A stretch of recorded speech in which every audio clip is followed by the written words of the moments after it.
एक बड़ा सीधा सा सवाल मन में आता है, मोहम्मद फैज खान और गौ सेवा कैसे? एक जनमानस में जो भ्रम फैला हुआ है ना कि मुसलमान यानी कहीं ना कहीं गो हत्या से जुड़ा हुआ है, सनातनी यानी कहीं ना कहीं गो सेवा से जुड़ा हुआ है, ये बिल्कुल गलत बात है।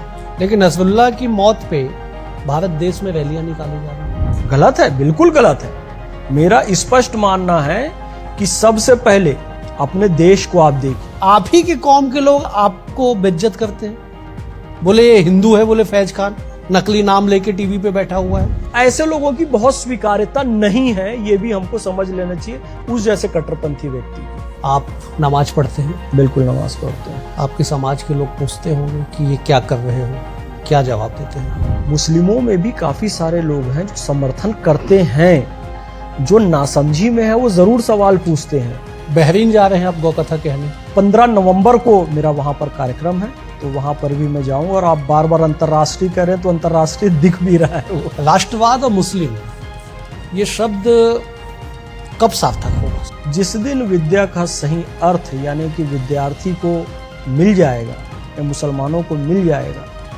उस दिन राष्ट्रवाद और मुसलमान चरितार्थ हो जाएगा।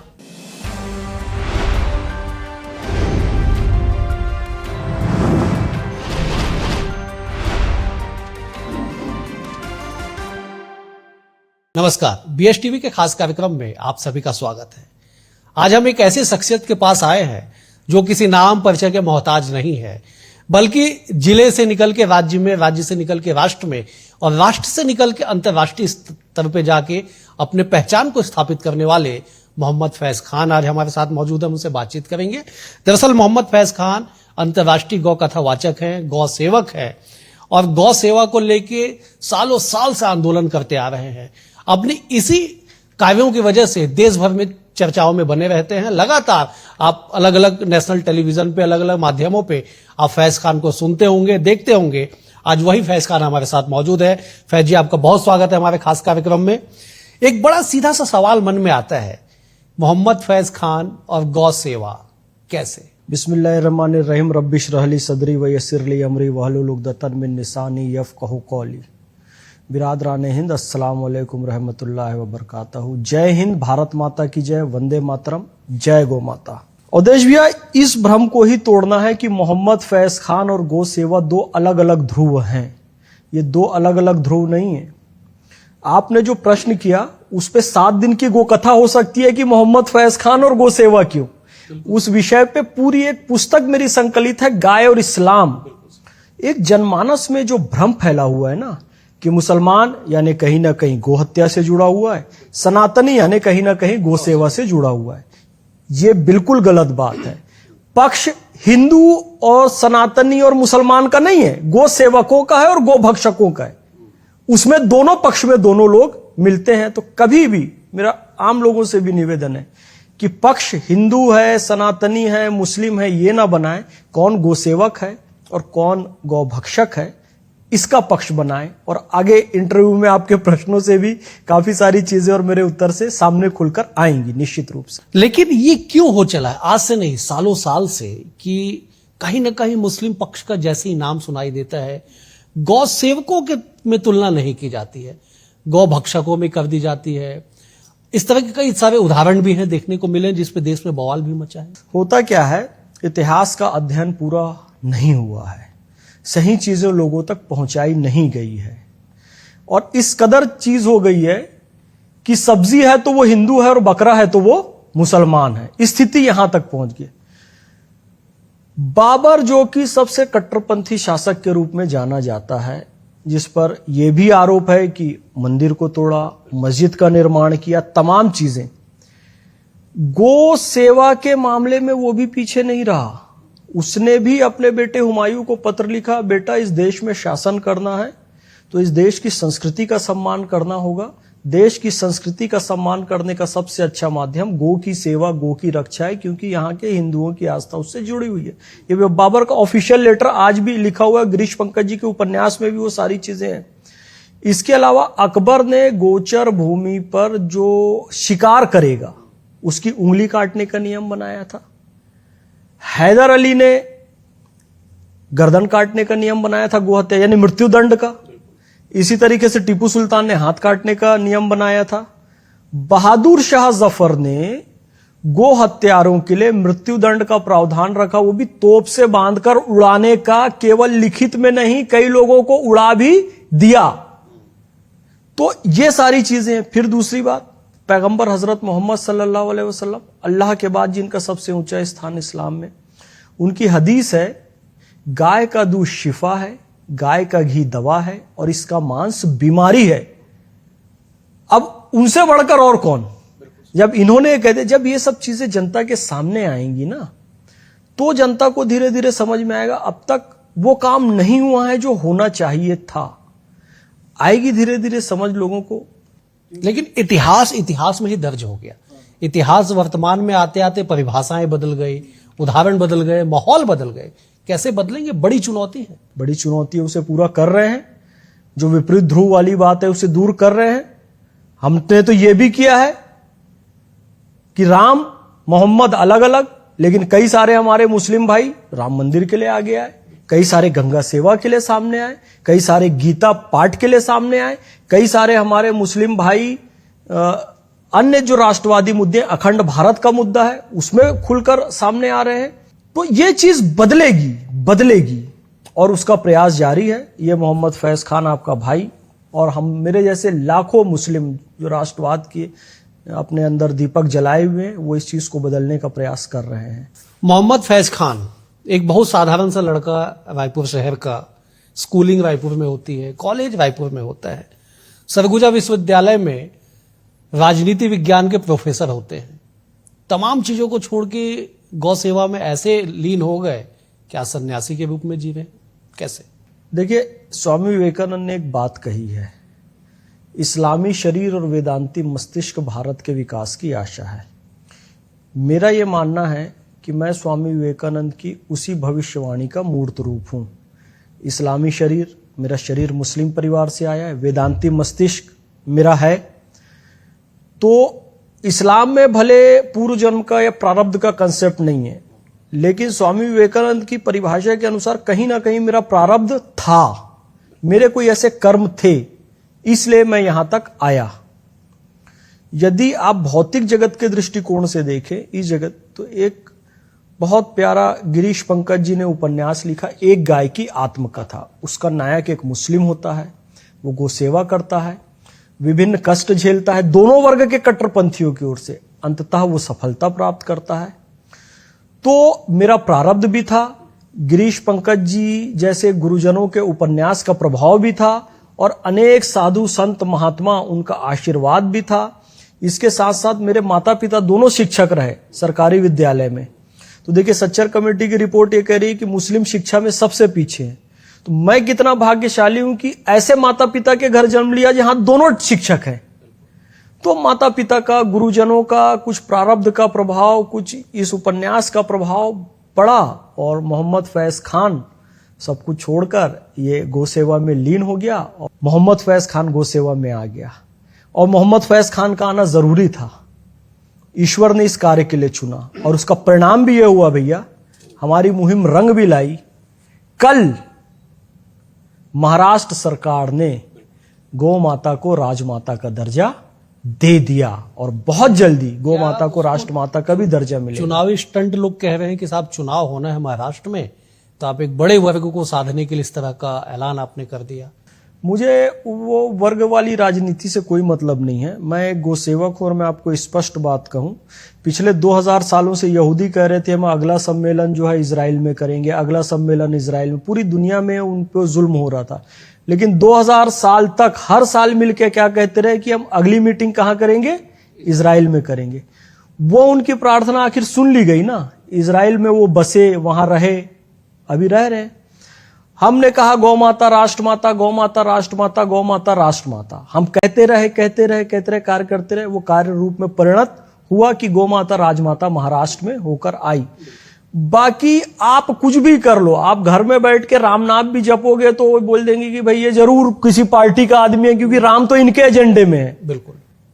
अब मैं क्षमा चाहूंगा, थोड़ा सा कोई अफजल गुरु का समर्थन करने वाला निकल जाएगा तो बोलेंगे ये इस पार्टी का आदमी है, इस एजेंडे में। अरे नहीं भाई, राम बोलने वाला राम भक्त है, किसी पार्टी में नहीं है। गौ माता की जय बोलने वाला गौ माता का भक्त है, सेवक है, किसी पार्टी में नहीं है। और अफजल गुरु या कसाब का समर्थन करने वाला किसी पार्टी का नहीं है, बल्कि वो एक राष्ट्र विरोधी व्यक्ति है। लेकिन नसरुल्लाह की मौत पे भारत देश में रैलियां निकाली जा रही हैं, आप वाकिफ हैं इस बात से, कैसे देखते हैं? गलत है, बिल्कुल गलत है।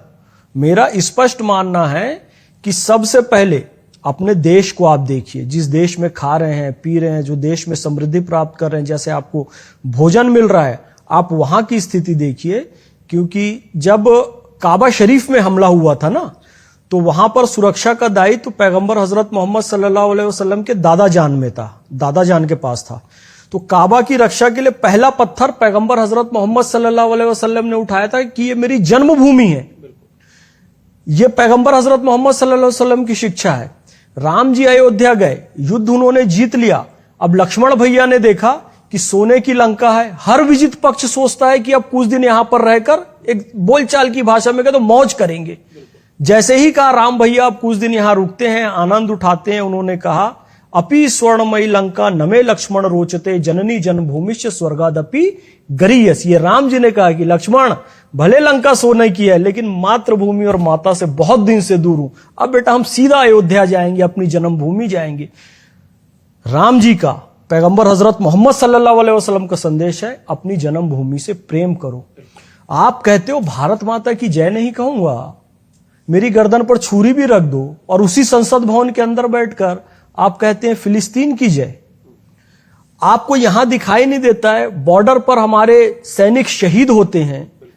उसके पहले स्वतंत्रता आंदोलन में अशफाक उल्लाह खां शहीद हुए, हवलदार अब्दुल हमीद पाकिस्तान के खिलाफ लड़ते हुए शहीद हुए। इनसे पूछो कि इनकी स्मृति में आप कार्यक्रम करवाते हैं तो नहीं करवाते हैं, लेकिन वो हिजबुल्लाह का जो आतंकी है उसकी स्मृति में श्रद्धांजलि सभाएं भी करवाते हैं। ये आमिर अजमल कसाब और ये जो मैंने नाम लिया, इनकी शव यात्राओं में ये लोग जाते हैं। लेकिन साहब कलाम साहब का जब अंतिम संस्कार होगा तो कौन जाएगा? हमें वहां पर जाना चाहिए ना। तो इस मानसिकता को बदलना होगा और मैं इसका खंडन करता हूं कि जो ये हिजबुल्लाह का समर्थन करते हैं या फिलिस्तीन की जय करते हैं, पहले हमारे जो पीड़ित भाई हैं उन पर आप ध्यान दो, अपने देश के विकास पे ध्यान दो, और बाद में विश्व तो हमारा है ही कि वसुधैव कुटुंबकम की भावना, पर पहले अपना देश। 2013 में फैज खान दिल्ली के जंतर मंतर पे अनशन करते हैं, लगभग 23 दिन अनशन चलता है। क्या परिणाम निकला उसका? परिणाम अब सामने आने लगा है, अब सामने आने लगा है। गौतम बुद्ध ने कभी मेहनत की थी, कभी भगवान महावीर ने मेहनत की थी, उसके परिणाम अभी तक आ रहे हैं। हम लोगों ने तो अभी की 2013 में मैंने 23 दिन का अनशन किया था कि भारत में गोहत्या पर पूर्ण प्रतिबंध लगे, गौ माता को राष्ट्रमाता का दर्जा दिया जाए। 23वें दिन, मतलब मैं भी उस समय कुछ भी खाया पिया, सादा पानी लेता था, यानी नींबू भी नहीं, नमक भी नहीं, चीनी भी नहीं, कुछ नहीं। 23वें दिन शंकराचार्य माधव आश्रम जी आते हैं, बाबा रामदेव जी आते हैं, आरिफ बेग साहब आते हैं, स्वामी ज्ञानानंद जी महाराज आते हैं, बाबा सत्यनारायण मौर्य जी आते हैं। वो इस आश्वासन के साथ कि बेटा आपके प्राणों का रहना बहुत जरूरी है, आप उठिए, सत्ता परिवर्तन होगा, राष्ट्रवादियों के हाथ में सत्ता आएगी और जल्दी गौ माता को राष्ट्रमाता का दर्जा मिलेगा, गो हत्या पर पूर्ण प्रतिबंध लगेगा। उसका परिणाम भी दिख रहा है। लगभग सभी राज्यों में गो हत्या निषेध है, कुछ थोड़े बहुत राज्यों को छोड़कर, और एक राज्य महाराष्ट्र में तो गौ माता को राजमाता का दर्जा भी दे दिया गया है। और सकारात्मक रिजल्ट आएंगे, ऐसी हमारी उम्मीद है। कयपात्री जी महाराज की कहानी आपने पढ़ी है, इतिहास में दर्ज है साहब, कि लाखों साधु संत जब संसद भवन की ओर कूच कर जाते हैं तो गोली चला दी जाती है। फैज खान उन्हीं का अनुसरण कर रहे हैं, वही मांग है, मांग लगभग वही है। देखिए, मैं सनातन के हिसाब से बात करूं, फिर स्वामी विवेकानंद का जो वचन है, इस्लामी शरीर वेदांती मस्तिष्क, हर साल हम 7 नवंबर को जमा होते हैं उसी स्थान पर जहां गोली चली थी। और सभी साधु संतों का यह कहना है कि 7 नवंबर 1966 को जो गोली चली थी और उसमें जो गो भक्तों को अपने प्राणों की बलि देनी पड़ी थी, 66 के बाद ये जितने गोभक्त हो रहे हैं ये सब उन्हीं की आत्माएं हैं। जो भिन्न भिन्न शरीर लेकर आ रही हैं और तड़प रही हैं कि इस देश से गो हत्या का कलंक संपूर्ण रूप से खत्म हो जाए, गौ माता को राष्ट्रमाता का दर्जा मिल जाए। कोई आश्चर्य की बात नहीं। केंद्र सरकार क्यों नहीं सुन रही आप लोगों की बात? केंद्र सरकार को सुनना चाहिए सुनना चाहिए, और काफी हद तक इसका एक तो पॉजिटिव परिणाम ये आया है कि गाय एक्सपोर्ट नहीं हो रही है, अब नहीं हो रही है। गाय, बैल, नंदी जो भी है वो एक्सपोर्ट नहीं हो रहा है। 14 के पहले हो रहा, पार्टीगत बात नहीं कर रहा हूं, फिर भी अभी जो मोदी जी की सरकार है, एक्सपोर्ट तो नहीं हो रहा है, गो मांस भी एक्सपोर्ट नहीं हो रहा है। बीफ एक्सपोर्टर में भारत का क्रम तो आपको पता ही होगा। हाँ, तो फिर कैसे आप दावा कर रहे हैं? कश्मीर से कन्याकुमारी तक की कहानी हमने सुनी है कि लोग कश्मीर से कन्याकुमारी तक का सफर करते हैं, लेह से लेके कन्याकुमारी तक, और कन्याकुमारी से वापस जम्मू वैष्णो देवी तक। इतनी बड़ी यात्रा फैज खान ने कर ली, वो भी पैदल, वो भी 1 रुपया जेब में ना लेके। ये सत्य है कि ये पदयात्रा हुई, 30 महीना चली, 15,000 किलोमीटर चली। शुरुआत बिल्कुल जीरो से हुई, लेकिन एक भी जगह भोजन की व्यवस्था के लिए या फिर रुकने की व्यवस्था के लिए, अन्य व्यवस्थाओं के लिए हमको मोहताज नहीं होना पड़ा। प्रतिदिन की व्यवस्था, जो कहते हैं आप ईश्वर के भरोसे चलिए, वो करेगा, वो करता रहा। गौ माता की एक कृपा रही। पूरा देश में पैदल चला, पूरा देश मैंने देखा, जगह जगह गो कथाएं भी हुई। लेह से कन्याकुमारी, कन्याकुमारी से वैष्णो देवी तक, इसमें बहुत सारी चीजें सामने आई। एक जगह तो ये कहा कि रामेश्वरम जब हम पहुंचने वाले थे जी, वहां मुसलमान को एंट्री नहीं मिलेगी। कुछ लोगों ने ये भी मुझे कहना चालू किया, लेकिन मुझे वहां राम मूर्ति जी नामक एक व्यक्ति मिले। जब उनको सूचना मिली कि ऐसा ऐसा कोई पैदल आ रहे हैं, आपको आश्चर्य होगा, ऑन टीवी कह रहा हूं, जो लोग ये कहते हैं कि दलित को यहां नहीं घुसने दिया जाता, मुस्लिम को यहां नहीं घुसने दिया जाता, बिल्कुल गलत बात है। मुझे जब मैं जल लेकर चला सिंधु नदी का, और जब रामेश्वरम पहुंचा तो पश्चिमी द्वार से प्रवेश मेरा हुआ, और जो पुरोहित जिनको शिवलिंग के पास जाने का अधिकार है, वो मुझे लेने आए पश्चिम द्वार पर। मुझे शिवलिंग के पास जो एक निश्चित दूरी होती है, जहां सामान्य व्यक्ति भी नहीं जाता है, उतने नजदीक तक मुझे लेकर गए। उसके आगे फिर पुरोहित जा सकते हैं। फिर उन्होंने मेरे हाथ से जल लिया और ले जाकर जल को अर्पित किया। मैं उतने दूर से पैदल चलकर आ रहा था। तो ये बात कई मिथ्या साबित हुई, भ्रम साबित हुई, अफवाह साबित हुई कि मुस्लिम को या दलित को ऐसा नहीं घुसने दिया जाता। ऐसा नहीं है। मुझे बहुत अच्छा लगा। भारत के अधिकांश राज्यों में गो हत्या बंदी है, गो हत्या नहीं होती है, लेकिन पश्चिम बंगाल और जो तमिलनाडु का एरिया है, केरल का एरिया है, वहां मैंने कुछ जगह ऐसा देखा। क्योंकि कन्याकुमारी में भी कुछ जगह ऐसा मैंने देखा, केरल में मैंने ऐसा खुलेआम कुछ जगह देखा। और कई गोवंश पश्चिम बंगाल के रास्ते जो बांग्लादेश जाता है, वो मैंने कई अपनी आंखों से देखा। कुछ के खिलाफ FIR भी मैंने दर्ज करवाई, अभी भी उसका केस चल रहा है, कुछ लोगों को सजाएं भी हुई। तो ये सारी चीजें मैंने देखी। तो जो 2-3 राज्यों में अभी गो हत्या है, वो भी खत्म होगी, ऐसी हम आशा करते हैं। सबसे बड़ी बात यह है कि आप चल तो रहे हैं साहब, बहुत बड़ी जिम्मेदारी आपने उठा रखी है। आपके समाज का साथ कितना आपको मिलता है, इसलिए मैं पूछ रहा हूं, क्योंकि कई टेलीविजन डिबेट में मैं देखता हूं, आप ही के कौम के लोग आपको बेइज्जत करते हैं।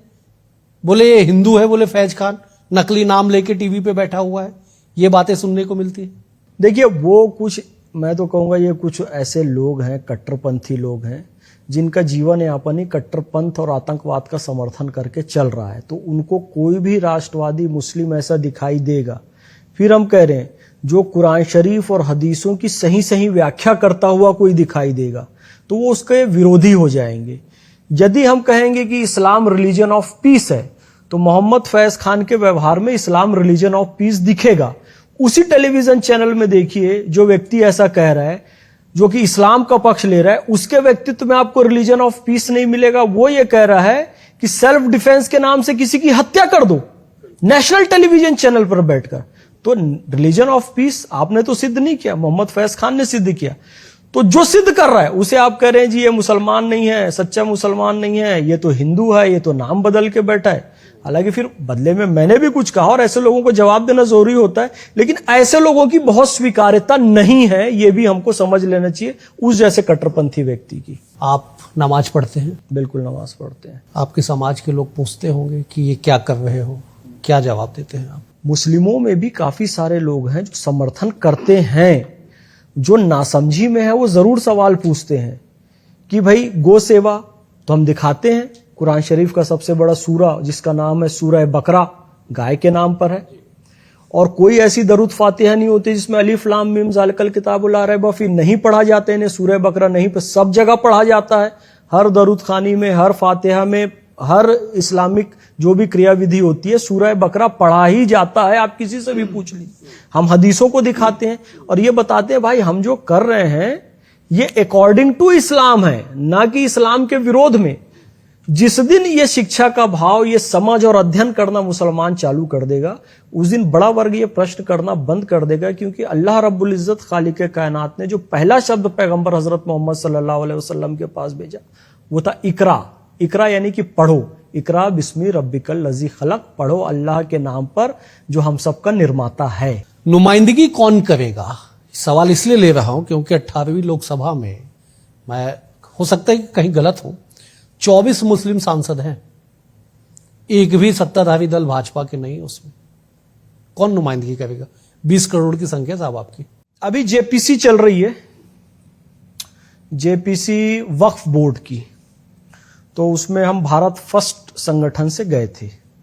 हमने अपनी बात रखी कि हम वक्फ बिल का समर्थन करते हैं। वहां पर बीजेपी से चुने हुए जम्मू कश्मीर से गुलाम अली खटाना सांसद राज्यसभा के वहां पर बैठे हुए थे, जगदम्बिका पाल जी के ठीक बाजू में, जो कि जेपीसी के अध्यक्ष हैं। इसी तरीके से नगर पालिका, नगर निगम से लेकर राज्यसभा तक मुसलमानों का ढेरों प्रतिनिधित्व है। मैं लोकसभा की बात कर रहा हूं। इस सरकार में भी 24 सांसद हैं, आपने बोला ना, मुस्लिम तो हैं। सत्ताधारी दल के कौन है? सत्ता ही तो आपकी बात सुनेगी, विपक्ष राज्यसभा में तो है, लोकसभा में नहीं है। ठीक है, समय आएगा तो लोकसभा में भी आ जाएंगे। बहरीन जा रहे हैं आप गौकथा कहने? जी जी बिल्कुल बिल्कुल। बहरीन में समस्त परिवार मिलन के नाम से भारतीय समुदाय, लगभग 4 लाख भारतीय समुदाय के लोग बहरीन में रहते हैं। अनेकानेक परिवार हैं। प्रतिवर्ष दीपावली और दशहरा मिलाकर एक विजय दिवाली, यानी विजयादशमी और दीपावली मतलब विजय दिवाली के नाम से कार्यक्रम होता है। पिछले 2-3 साल से ऑनलाइन में वहां पर गौकथा कर रहा था, राम कथा कह रहा था। इस बार विशेष सबका आग्रह है कि आप प्रत्यक्ष रूप से वहां पर आकर गौ कथा, राम कथा और विजयादशमी का महत्व, दीपावली का महत्व, उसमें गौ सेवा का क्या महत्व है, तो वो 15 नवंबर को मेरा वहां पर कार्यक्रम है, तो वहां पर भी मैं जाऊंगा। और आप बार बार अंतर्राष्ट्रीय कह रहे हैं तो अंतर्राष्ट्रीय दिख भी रहा है। राष्ट्रवाद और मुस्लिम, ये शब्द कब सार्थक होगा? सर्वप्रथम उद्देश्य है शिक्षा बढ़ाना। देश में शिक्षा बिना ही पढ़ रहे हैं आज हम सब क्लेश में। शिक्षा बिना कोई कभी बनता नहीं सत्पात्र है, शिक्षा बिना कल्याण की आशा दुराशा मात्र है।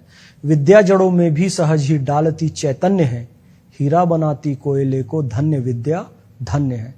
जिस दिन विद्या का सही अर्थ यानी कि विद्यार्थी को मिल जाएगा या मुसलमानों को मिल जाएगा, उस दिन राष्ट्रवाद और मुसलमान चरितार्थ हो जाएगा। आपको आश्चर्यजनक बात बताऊं, तालिबान का अर्थ विद्यार्थी होता है, शाब्दिक अर्थ। वो मूवमेंट इसलिए चालू किए थे कि हम सही शिक्षा लोगों तक पहुंचाए, और पहुंचते पहुंचते वो आंदोलन भी कट्टरपंथियों के हाथ में आ गया और कहां से कहां पहुंच गया। इस्लाम रिलीजन ऑफ पीस से चालू हुआ, पहुंचते पहुंचते इस्लाम किन लोगों के हाथ में पहुंच गया है।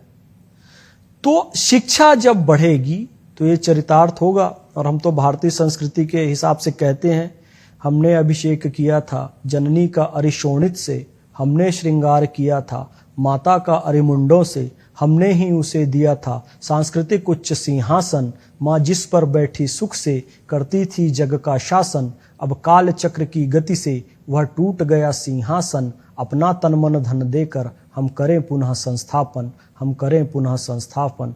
हमारे आदर्श हवलदार अब्दुल हमीद, अशफाकुल्ला खान, गुलाम गोसाई हैं। इनकी शिक्षाएं जब भारतीय मुसलमान तक पहुंचेगी, पता चलेगा कि पाकिस्तान का हिस्सा भी हिंदुस्तान का ही अंग है, बांग्लादेश का हिस्सा भी हिंदुस्तान का ही अंग है। जब पता चलेगा कि हम नहीं आए हैं सऊदी अरब, ईरान और इराक से, हमारे भी पूर्वज यहीं के सनातनी हैं। आज भी मुसलमानों के सरनेम पटेल होते हैं, चौधरी होते हैं, त्यागी होते हैं, भट्ट होते हैं, भाटी होते हैं, राणा होते हैं। आप देखिए मुनव्वर राणा, पाकिस्तान का बॉलर, राणा नवेदुल हसन और कितने सारे चौहान, भट्ट, भाटी, ये सब अरब के हैं? नहीं, सब यहीं के। जिस दिन ये बात समझ में आ जाएगी हम आस्था से मुसलमान हैं, पूर्वजों से सनातनी हैं, तो भारत का मुसलमान राष्ट्रवाद से जुड़ा हुआ है, आगे और अधिक मजबूती से जुड़ जाएगा। ये भाव जगाना है। आपको कोई धर्म परिवर्तन करने नहीं बोल रहा है। मुसलमान है, भारत का हिंदू उसे स्वीकार करता है, मुसलमान और इस्लाम धर्म का सम्मान करता है। सबसे ज्यादा दरगाहों खानकाहों में जाने वाले भी हिंदू हैं। केवल मांग इतनी है कि ये समझ लीजिए कि पूर्वज तो आपके हिंदू थे, इसके अलावा और कोई मांग नहीं। तो उससे समझ में आ जाएगा कि हम सब इसी देश के हैं। राष्ट्रवाद और मुसलमान उस दिन चरितार्थ हो जाएगा। मोहम्मद फैज खान जैसे हजारों सैकड़ों लोगों की तपस्या तब व्यर्थ हो जाती है साहब, जब एक कोई नेत्री कहे, सियासत से जुड़े लोग कहे, जब वो मस्जिद की तरफ ऐसा तानती है और देश भर में चर्चा हो जाता है। स्टेटमेंट तो वो भी ध्यान देने योग्य है कि ईद के दिन मेरे घर खाना नहीं बनता था, क्योंकि आसपास इतने सारे मुस्लिम परिवार थे कि हमारे घर से सेवइयां और सारा भोजन आ जाता था। तो स्टेटमेंट इसको हम पॉपुलर करें। ताजिया मेरे घर के सामने से निकलता था तो मैं भी ताजिए के नीचे से जाता था। और मेरे बचपन का एक दोस्त मुस्लिम था जो कि हमारे घर खाना खाने आता था और मेरी माँ उनके लिए विशेष भोजन बनाती थी, है ना। तो यदि हम इन सब चीजों को ज्यादा प्रमोट करेंगे तो ये देश के विकास के लिए और देश की एकता, अखंडता, सद्भावना के लिए बनेगा। बाकी कौन तीर तान रहा है, कौन तलवार तान ले रहा है, वो सब तो होता रहेगा। आप ही की कौम के कई लोग हैं जो कट्टरपंथी हैं, आग उगलते हैं अपने भाषणों में, उनको कैसे रोकेंगे आप? देखिए, उनके लिए तो भारतीय संविधान, भारतीय कानून है कि भैया ऐसे लोगों को आप अंदर डालो, क्योंकि भड़काऊ बयानबाजी कर रहे हैं। मैंने भी अभी एक पोस्ट भी डाली टीवी चैनल में। एक व्यक्ति खुलेआम कह रहे हैं कि मुस्लिम लड़के लड़कियों जागो। जागो तक तो ठीक है, पर शिक्षा के लिए जागो। वो कह रहा है हत्या कर दो आप, आत्मरक्षा में हत्या का केस नहीं लगेगा। तो इनको तो आप अंदर डालना चाहिए, जेल में डालो, ताकि ये लोगों को समझ में आए। इसको सरकार रोकेगी, हम कैसे रोकेंगे? हम वैचारिक आंदोलन चलाकर रोकेंगे। इसलिए CAA क्यों जरूरी है और इससे भारतीय मुसलमानों को कोई नुकसान नहीं है। हमने बौद्धिक आंदोलन चलाया। यदि राम मंदिर बन रहा है तो उससे भारतीय मुसलमानों का कोई नुकसान नहीं है। आप समझिए, वो आंदोलन चलाया। इंस्टेंट ट्रिपल तलाक जब आई तो हमने भारतीय मुसलमानों के मध्य बौद्धिक आंदोलन चलाया कि इंस्टेंट ट्रिपल तलाक का समाप्त होना अकॉर्डिंग टू कुरान है, क्योंकि कुरान शरीफ में इंस्टेंट ट्रिपल तलाक नहीं है। एक एक महीने के अंतराल में तलाक का प्रावधान है। जब हम कह रहे हैं वक्फ बोर्ड का अमेंडमेंट बिल आ रहा है, इसका स्वागत कीजिए, क्योंकि ये जो बिल है, जो कुरान और हदीस में जो दान की बात कही गई है, पारदर्शिता की बात कही गई है, पाक चीजों को वक्फ करने की बात की गई है, किसी पर अवैध कब्जा करने की बात से मना किया गया, वो सब इस बिल में चरितार्थ होगा। तो हम एक इंटेलेक्चुअल मूवमेंट चला रहे हैं, जाके मुस्लिमों से बात करते हैं, चाहे वो 10 हो, चाहे 15 हो, चाहे लाखों की भीड़ हो। लगातार हमारे मासिक और साप्ताहिक कार्यक्रम चलते रहते हैं। धीरे धीरे धीरे विचार परिवर्तन की प्रक्रिया है, धीरे धीरे चरितार्थ होगी और हम कोशिश कर रहे हैं। तो उनका जवाब उनके मुंह में पट्टी लगा देना नहीं है, बल्कि उनकी विचारधारा को अपनी सकारात्मक विचारधारा से समाप्त कर देना है। आखिरी सवाल, ये संघर्ष कितना लंबा है, राष्ट्रवाद और मुसलमान? देखिए, इसका जवाब तो समय ही दे सकेगा। हम अपने हिस्से का काम कर रहे हैं। चंपत राय जी से पूछा गया, जो राम मंदिर के अभी प्रमुख हैं वहां पर, जो सारी व्यवस्थाएं देख रहे हैं, कि भाई राम मंदिर का निर्माण हो गया और श्री कृष्ण मंदिर का और ज्ञानवापी जो मस्जिद है वहां पर जो शिवधाम बनना है काशी विश्वनाथ का, उसका क्या? तो उन्होंने एक बहुत सुंदर जवाब दिया। वही मेरा जवाब है कि राष्ट्रवाद और मुसलमानों का कितना लंबा संघर्ष। उन्होंने कहा, देखो, हमारी पीढ़ी ने, यानी चंपत राय जी की पीढ़ी ने राम मंदिर का काम हाथ में लिया था, हमने उसे पूरा करके दे दिया। अब बाकी 2 मंदिर का काम जो युवा अपने हाथ में लेंगे, आप उनसे पूछिए। हम अपने हिस्से का, जो मुसलमानों के मध्य, राष्ट्रवादी मुसलमानों के मध्य उन्हें राष्ट्रवाद की ओर जोड़ने के लिए अन्य मुसलमानों को कार्य कर रहे हैं, वो हमारे हिस्से का हम काम कर रहे हैं, उसका परिणाम भी दिख रहा है। और भविष्य क्या होगा वो आने वाली पीढ़ियों से पूछिए, हम अपने हिस्से का काम भरपूर कर रहे हैं। चलिए, कुल मिला के ये है कि अगर आप और हम अपने अपने हिस्से का काम ईमानदारी से करें तो निश्चित तौर पे राष्ट्रवाद के साथ जितने भी उपमाएं जुड़ती हैं वो सब धरातल पे चरितार्थ होगा। फैज जी, बहुत शुक्रिया आपका समय देने के लिए। अगले अंक में एक और शख्सियत के साथ होगी मुलाकात, तब तक के लिए नमस्कार।